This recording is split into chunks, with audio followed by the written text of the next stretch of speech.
మొత్తం నదిల గురించి, రివర్స్ గురించి, ఆ రివర్స్ కి ఎట్లా రివైవ్ చేయాలి అని టోటల్ ఆందోళన చేస్తున్నాడు. దాని తర్వాత మన పద్మశ్రీ సుభాష్ కేల్కర్జీ ఆయన ఫార్మింగ్ లో సైలెంట్ రెవల్యూషన్ తీసుకువస్తున్నాడు. నేచురల్ ఫార్మింగ్ ఏం నేర్పిస్తున్నాడు. ఒక్క గోమాతకి మనం సేవ్ చేస్తే 30 ఎకరాలు ల్యాండ్ ఫర్టైల్ చేయవచ్చు అని ఆందోళన చేస్తున్నాడు.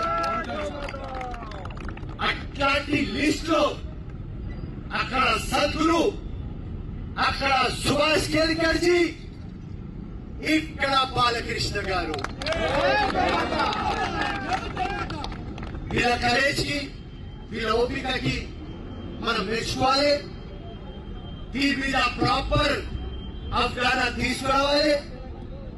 ఈ అవగాహన కోసం గోమాతకి సేవ్ చేద్దాం, సాయిల్ కి రివైవ్ చేద్దాం, మదర్ అర్త్ కి సేవ్ చేద్దాం, ఎన్వైరన్మెంట్ కి సేవ్ చేద్దామని ఒక గ్రేట్ పర్సనాలిటీ బాలకృష్ణ గారు ఆయన జీవితం అంకితం చేస్తున్నారు.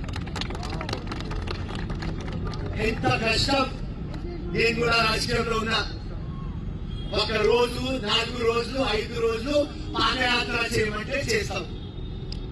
దాని తర్వాత ఎక్కడో ప్రాబ్లం వస్తుంది, ఏదో నొప్పి అవుతుంది, ఎవరో ఇంట్లో నుంచి పిలిపిస్తారు, ఏదో పని వస్తుంది, మర్చిపోతాం. కానీ మా గురుస్వామి గారు మర్చిపోతలేరు.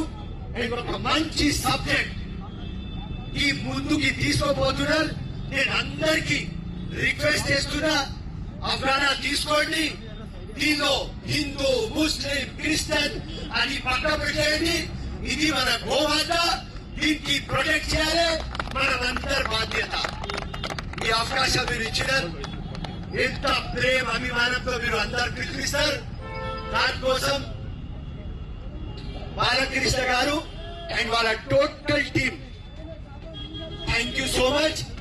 ఎప్పుడైనా మీరు మళ్ళీ పిలిపిస్తే మీతో ఉంటా.